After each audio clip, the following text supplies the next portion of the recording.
Good evening बच्चों। कैसे हैं आप सभी। आपका स्वागत है हमारे YouTube channel study with Shailendra में। और हम बात कर रहे हैं प्राचीन भारत के पी बाई पी क्वेश्चंस के बारे में। तो ये हमारा पार्ट सेकेंड है। तो चलिए देख लेते हैं इसमें हम कौन कौन से क्वेश्चंस को डिस्कस करने वाले हैं। क्वेश्चन नंबर फर्स्ट हमारे सामने है। क्वेश्चन नंबर फर्स्ट क्या है कि वैदिक युग में प्रभावित लोकप्रिय शासन प्रणाली थी। तो देखिए बच्चा, वैदिक युग में जो प्रभावित लोकप्रिय शासन प्रणाली थी वो थी गणतंत्र। ठीक है, और वर्तमान में भी देखें तो हमारा जो भारत है वो एक गणतंत्र शासन प्रणाली पर चलने वाला देश है। ठीक है, तो वैदिक युग में प्रभावित लोकप्रिय शासन प्रणाली कौन सी थी, तो वो थी आपकी गणतंत्र। क्लियर है बच्चा, उम्मीद करते हैं समझ में आ गया होगा। तो फिर चलते हैं हम नेक्स्ट क्वेश्चन पर। नेक्स्ट क्वेश्चन हमारा है कि सबसे प्राचीन वेद कौन सा है।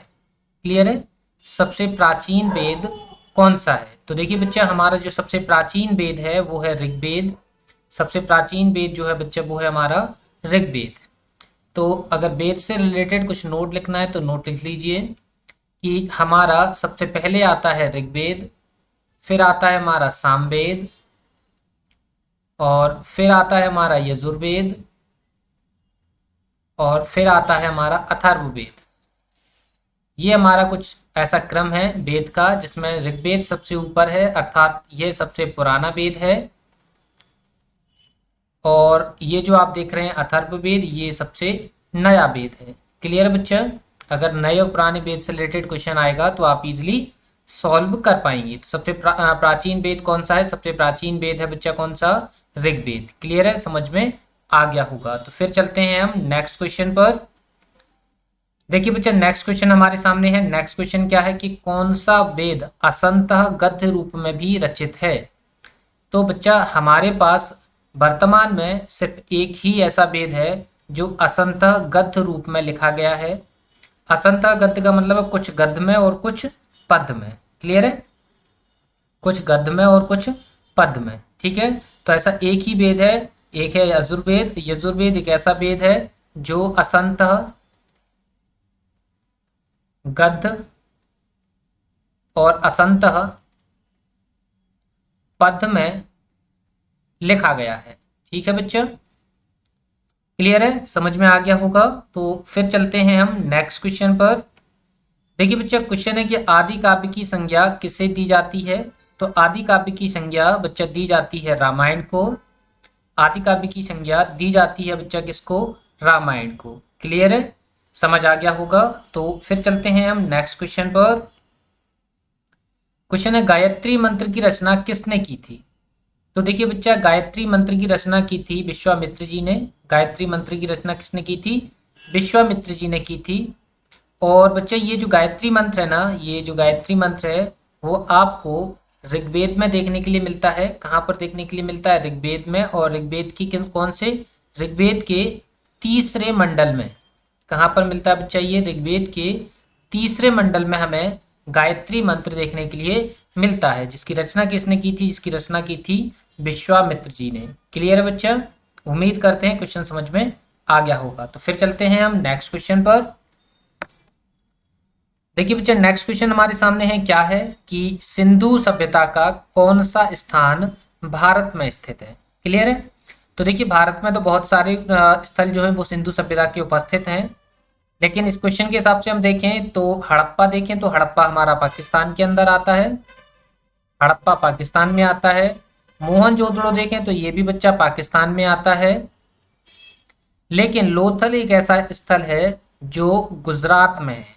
कहाँ पर है, गुजरात में, अर्थात कहाँ पर है, भारत में। तो भारत में इस क्वेश्चन के हिसाब से सिंधु सभ्यता का कौन सा स्थल भारत में उपस्थित है, तो वो है आपका लोथल। क्लियर है, वैसे अगर भारत में देखें तो भारत में तो काफ़ी सारे स्थल हैं, जैसे कि एक आपका एक लोथल है जो 1953 में खोजा गया था। कालीबंगा है, ठीक है, ये आपका हनुमानगढ़ में है जो कि राजस्थान के अंदर आता है, हनुमानगढ़। इसके अलावा राखीगढ़ी है, राखीगढ़ी है जो कि हरियाणा के अंदर आता है, हरियाणा में जींद जिले के अंदर आता है। तो ऐसे करके काफ़ी सारे स्थल हैं जो भारत में मिल जाते हैं सिंधु घाटी सभ्यता के, लेकिन इस क्वेश्चन के हिसाब से इसका आंसर हो जाता है लोथल। क्लियर है? ठीक है, समझ में आ गया होगा। तो फिर चलते हैं हम नेक्स्ट क्वेश्चन पर। देखिए बच्चा, नेक्स्ट क्वेश्चन है कि पाली ग्रंथों में गांव के मुखिया को क्या कहा जाता है। तो पाली ग्रंथों में गांव के मुखिया को बच्चा कहा जाता है ग्राम भोजक। ठीक है, क्या कहा जाता है? ग्राम भोजक। कहाँ पर कहा जाता है? पाली ग्रंथों में। क्लियर है? समझ आ गया होगा। तो फिर चलते हैं हम नेक्स्ट क्वेश्चन पर। नेक्स्ट क्वेश्चन है नंद वंश का संस्थापक कौन था। क्या है बच्चा क्वेश्चन? कि क्वेश्चन है कि नंद वंश का संस्थापक कौन था। तो देखिए बच्चा, नंद वंश का संस्थापक था महापद्म नंद। नंद वंश का संस्थापक कौन था बच्चा? महापद्म नंद। क्लियर है? देखिए बच्चा, ये यहाँ पे नंद वंश के बारे में कुछ और चीजें देख लीजिए। नंद वंश जो है वो मगध की गद्दी पर आने वाला, मगध की गद्दी पर या मगध का शासन संभालने वाला तीसरा तीसरा वंश था।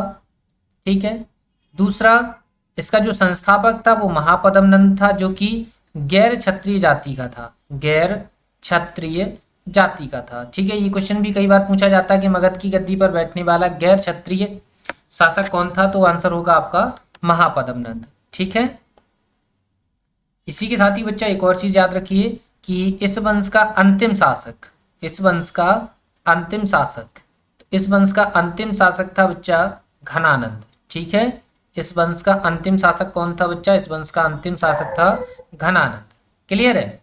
ये चीजें आपको समझ में आ गई होंगी। तो नंद वंश का संस्थापक कौन था? महापद्म नंद था। क्लियर है?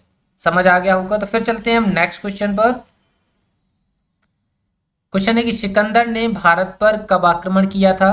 तो देखिए बच्चा, सिकंदर ने भारत पर आक्रमण किया था 326 ईसा पूर्व में। कब किया था? 326 ईसा पूर्व में। लेकिन अगर भारत में उसकी एंट्री देखें कि सिकंदर भारत आ कब गया था, तो सिकंदर भारत आ गया था 323 बीसी में। और वो आकर मिलता है किससे? राजा आम्भी से। और राजा आम्भी सिकंदर का साथ देने का आश्वासन देता है, और इसी के साथ ही सिकंदर आगे बढ़ता है और 326 बीसी में सिकंदर एक युद्ध लड़ता है, जो कि सिकंदर वर्सेस पोरस होता है, जिसमें सिकंदर की विजय बताई जाती है और पोरस की हार बताई जाती है। ठीक है बच्चे, इसके अलावा अगर देखें तो सिकंदर के साथ भारत आया कौन कौन था। तो सिकंदर के साथ उसके दो सेनापति, जिसमें एक का नाम था सेल्यूकस और एक का नाम था निर्याकस। ठीक है, ये दो जो हैं सेनापति इसके साथ भारत आते हैं, जिसमें निर्याकस चला जाता है, सेल्यूकस जो है वो भारत में ही रह जाता है। ठीक है, इसका बाद में सेल्यूकस निकेटर का जो है वो चंद्रगुप्त मौर्य के साथ युद्ध होता है, जिसमें चंद्रगुप्त मौर्य जीत जाते हैं और सेल्यूकस हार जाता है। क्लियर बच्चा? तो उम्मीद करते हैं ये सारी चीजें, इतनी सारी चीजें आपको समझ में आ गई होंगी। तो फिर चलते हैं हम नेक्स्ट क्वेश्चन पर।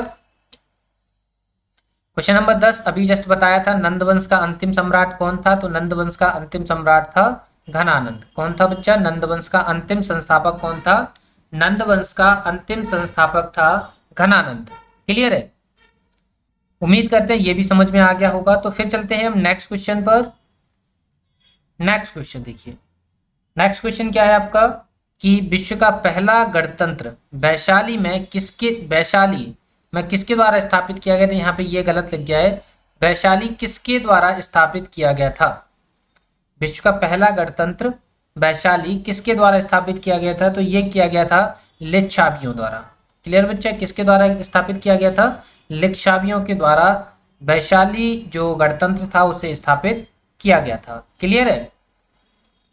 ये जो वैशाली है बच्चा, वो 16 महाजनपदों में शामिल था। किसमें शामिल था? 16 महाजनपदों में शामिल था। क्लियर है? किसमें शामिल था? 16 महाजनपदों में शामिल था।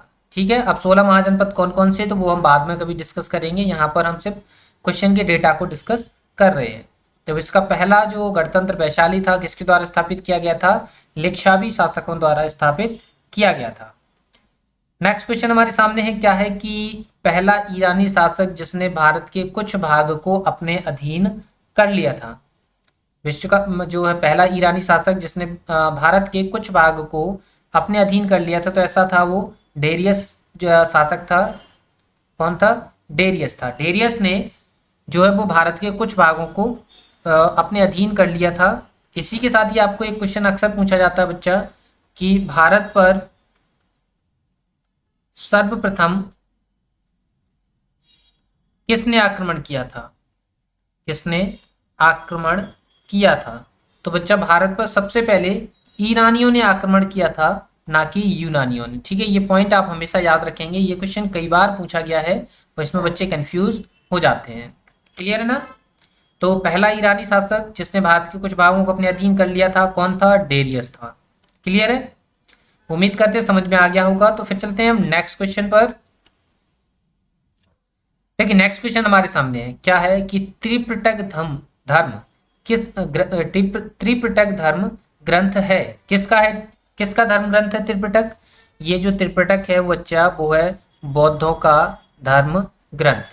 त्रिपिटक में कितने धर्म ग्रंथ आते हैं? 3 धर्म ग्रंथ आते हैं बच्चा, जिसमें एक आता है विनय पिटक, एक आता है सूत्र पिटक और एक आता है बच्चा अभिधम्म पिटक। ये 3 जो है वो धर्म ग्रंथ को मिलाकर बनता है आपका त्रिपिटक। ठीक है, जो कि किसका धर्म ग्रंथ है? जो कि बौद्धों का धर्म ग्रंथ है। क्लियर है? चलिए नेक्स्ट पे। तो देखिए नेक्स्ट क्वेश्चन हमारे सामने क्या है कि किस शासक ने बौद्धों के लिए विख्यात विक्रमशिला विश्वविद्यालय की स्थापना करवाई थी? तो देखिए बच्चा विक्रमशिला विश्वविद्यालय की स्थापना करवाई थी राजा धर्मपाल ने। ठीक है, जो कि कौन थे? पाल वंश के शासक। ठीक है, कौन थे? पाल वंश के शासक। ठीक है, समझ आ गया होगा। तो विक्रमशिला विश्वविद्यालय की स्थापना किसने करवाई थी? धर्मपाल ने करवाई थी, जो कि कौन थे? पाल वंश के शासक थे। ठीक है, चलिए नेक्स्ट क्वेश्चन पर। ठीक है, ये हमारा नेक्स्ट क्वेश्चन है कि महावीर का जन्म किस क्षत्रिय गोत्र में हुआ था? तो महावीर जो स्वामी थे उनका जो जन्म हुआ था, यहाँ पे यांत्रिक लिख गया, यांत्रिक नहीं है, ज्ञात्रक कुल है। ठीक है, तो महावीर स्वामी का जो जन्म है वो कहाँ पे हुआ था? ज्ञात्रक कुल में हुआ था। क्लियर है? ये आप याद रखेंगे, यहाँ पे मिस प्रिंटिंग हो गई है। क्या होगा इसका आंसर? ज्ञात्रक होगा। ठीक है, ज्ञात्रक। ठीक है, क्या क्या होगा? ज्ञात्रक। तो किस महावीर स्वामी का जन्म कहाँ पे हुआ था? ज्ञात्रक क्षत्रिय गोत्र में हुआ था। क्लियर है? तो फिर चलते हैं हम नेक्स्ट क्वेश्चन पर। क्वेश्चन नंबर 16 क्या है? महावीर की माता का नाम। महावीर की माता का नाम था त्रिशला। क्या नाम था महावीर की माता का नाम? महावीर की माता का नाम था त्रिशला। क्लियर है? ये वन लाइनर फैक्ट है तो इस पर ज्यादा हम डिस्कस नहीं करेंगे। क्लियर है? तो फिर चलते हैं हम नेक्स्ट क्वेश्चन पर। क्वेश्चन है कि प्राचीनतम विश्वविद्यालय कौन सा था? तो देखिए प्राचीनतम विश्वविद्यालय का क्रम देख लीजिए, क्या था प्राचीनतम विश्वविद्यालय में? सबसे पहले आपका तक्षशिला जिसकी स्थापना हुई थी। ठीक है, तक्षशिला के बाद आता है आपका विक्रमशिला। विक्रमशिला के बाद आता है आपका नालंदा। ठीक है, इस तरीके से ये जो है वो विश्वविद्यालयों की क्रम है कुछ जो आपको याद रखने होंगे। तो यहाँ पर देख लीजिए तक्षशिला है नहीं, तो दूसरे नंबर पर विक्रमशिला होना चाहिए, विक्रमशिला भी नहीं है, तीसरे नंबर पर नालंदा। तो इस क्वेश्चन के हिसाब से सबसे प्राचीन विश्वविद्यालय कौन सा हो जाएगा? नालंदा हो जाएगा। क्लियर है? तो देखिए बच्चे कुछ क्वेश्चंस के आंसर आपको ऑप्शन के अकॉर्डिंग देने होते हैं, ऑप्शन आपको चेक करना होता है, तो ऑप्शंस को आप हमेशा चेक करिए, अदरवाइज आप क्वेश्चन को गलत कर लेंगे। क्लियर है? तो उम्मीद करते हैं समझ में आ गया होगा कि हमने नालंदा कैसे लगाया। ये हमारा कुछ क्रम है, इस क्रम को बारी बारी से हमने चेक किया। देखो तक्षशिला नहीं है, विक्रमशिला भी नहीं है, अगर नालंदा ना होता तो फिर हम फोर्थ ऑप्शन को चूज कर लेते, लेकिन यहाँ पर क्या है? नालंदा मिल गया हमको, तो इस हिसाब से प्राचीनतम विश्वविद्यालय कौन सा हो गया? नालंदा। इसको बनवाया किसने था ये भी लिख लीजिए, इसको बनवाया था कुमार गुप्त ने। ठीक है, जो कि गुप्त शासक था। किसने बनवाया था? कुमार गुप्त ने बनवाया था। क्लियर है? तो फिर चलते हैं हम नेक्स्ट क्वेश्चन पर। देखिए नेक्स्ट क्वेश्चन क्या है कि महावीर स्वामी के प्रथम शिष्य कौन थे? तो महावीर स्वामी के पहले शिष्य उनके स्वयं के दामाद, जिनका नाम था जामाली या जमाली, जो कि इनके पहले शिष्य बने। क्लियर है? महावीर स्वामी के प्रथम शिष्य कौन बने? महावीर स्वामी के प्रथम शिष्य उनके स्वयं जो दामाद हैं जिनका नाम है जमाली या जामाली, जो कि इनके प्रथम शिष्य बने। क्लियर है? चलिए नेक्स्ट क्वेश्चन पर, समझ में आ गया होगा। तो फिर हमारा पहला क्वेश्चन, नेक्स्ट क्वेश्चन ये रहा। नेक्स्ट क्वेश्चन क्या, आजीवक संप्रदाय के संस्थापक कौन थे? तो आजीवक संप्रदाय के संस्थापक मक्खली गोशाल थे। कौन थे बच्चा? मक्खली गोशाल थे। आजीवक संप्रदाय के संस्थापक कौन थे? मक्खली गोशाल थे। अगर उपाली और आनंद की बात करें, उपाली और आनंद जो थे वो महात्मा बुद्ध के कौन थे? शिष्य थे। महात्मा बुद्ध के कौन थे? शिष्य थे। क्लियर है ना? तो आजीवक संप्रदाय के संस्थापक कौन है? आजीवक संप्रदाय के संस्थापक मक्खली गोशाल है। क्लियर है?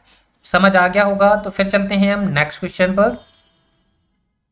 नेक्स्ट क्वेश्चन, ये तो बच्चे सभी को आता हुआ कि शून्य की खोज किसने की थी? तो शून्य की खोज की थी आर्यभट्ट ने। किसने खोज की थी? आर्यभट्ट ने।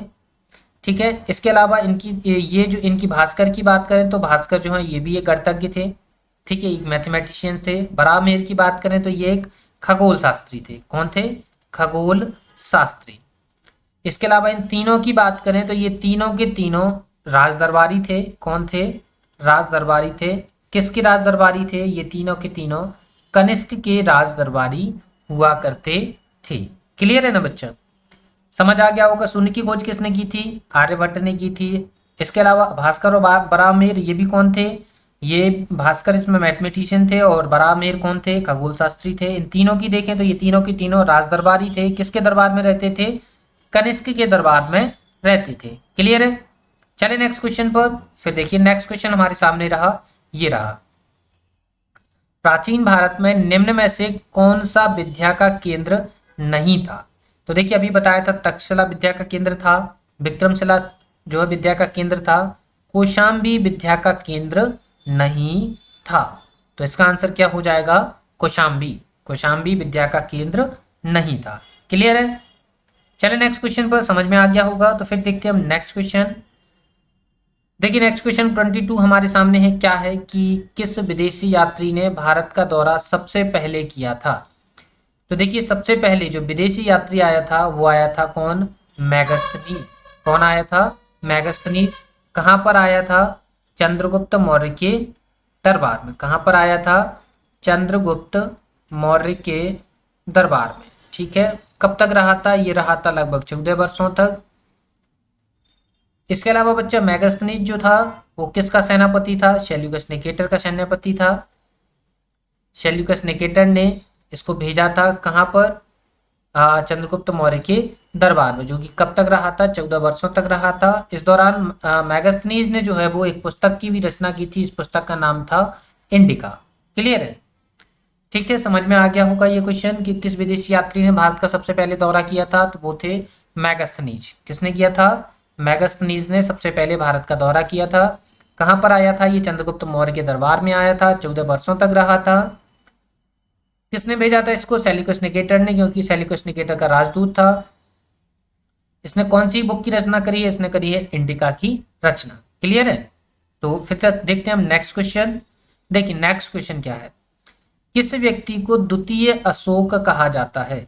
तो देखिए द्वितीय अशोक जो कहा जाता है वो कहा जाता है वर्धन वंश के शासक जिसका नाम क्या था? हर्षवर्धन। क्या नाम था? हर्षवर्धन, जो कि एक बोल सकते हैं आप धर्मप्रिय या बोल सकते हैं न्यायप्रिय शासक था। कौन? हर्षवर्धन। ठीक है।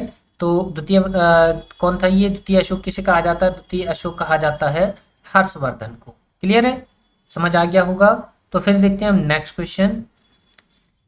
देखिए बच्चे नेक्स्ट क्वेश्चन है कि हर्षवर्धन अपनी धार्मिक सभा कहाँ आयोजित करता था? हर्षवर्धन अपनी धार्मिक सभा कहाँ आयोजित करता था? तो देखिए बच्चा हर्षवर्धन अपनी धार्मिक सभाएं प्रयाग में आयोजित करता था। कहाँ पर आयोजित करता था? प्रयाग में आयोजित करता था। क्लियर है? समझ आ गया होगा। तो फिर चलते हैं हम नेक्स्ट क्वेश्चन पर। हाँ, लास्ट क्वेश्चन हमारा इस वीडियो का लास्ट क्वेश्चन क्या है कि मेहर कुल का संबंध था किससे था? तो बच्चा मेहर कुल जो था वो एक जो था वो हूण शासक था। कौन था? हूण कुल से बिलोंग करने वाला शासक था। तो इसका आंसर क्या हो जाएगा? हूण। ठीक है, मेहर कुल का संबंध किससे है? मेहर कुल का संबंध हूणों से है। क्लियर है बच्चे? हूण जो है वो एक वंश था। ठीक है ना, कौन था ये? वंश था। कहाँ का वंश था? ये एक ईरानी वंश था। ठीक है, ईरानी नहीं बोलेंगे आप, यूनानी बोलेंगे। ठीक है, एक यूनानी वंश था हूण। ठीक है, तो मेहर कुल का संबंध किससे था? हूणों से था, जो कि कौन था? एक यूनानी वंश था। क्लियर है बच्चा? तो उम्मीद करते हैं आज का सेशन, ये वाला सेशन आपको पसंद आया होगा। इसी के साथ ही बच्चा, हमारे सभी वीडियोस के डिस्क्रिप्शन में टेलीग्राम चैनल की लिंक होती है, तो इस वीडियो के डिस्क्रिप्शन में भी आपको टेलीग्राम चैनल की लिंक जो है वो मिल जाएगी। ठीक है, यहाँ से आप इस टेलीग्राम चैनल को ज्वाइन कर पाएंगे, जहाँ पर हम अपने सभी सेशंस की पीडीएफ आपको प्रोवाइड करवाते हैं। क्लियर है बच्चा? इसी के साथ ही बच्चा, अगर आपको कोई भी डाउट है जो आप हमारे साथ डिस्कस करना चाहते हैं, तो आप हमें हमारे व्हाट्सएप नंबर पर अपने डाउट्स हमें सेंड कर सकते हैं। हमारा व्हाट्सएप नंबर है 95 16 75 25 82। इस पर आप हमें अपने डाउट सेंड करिए। इसके अलावा आप हमें हमारी जीमेल आईडी, हमारी ईमेल पर भी आप अपने क्वेश्चन सेंड कर सकते हैं।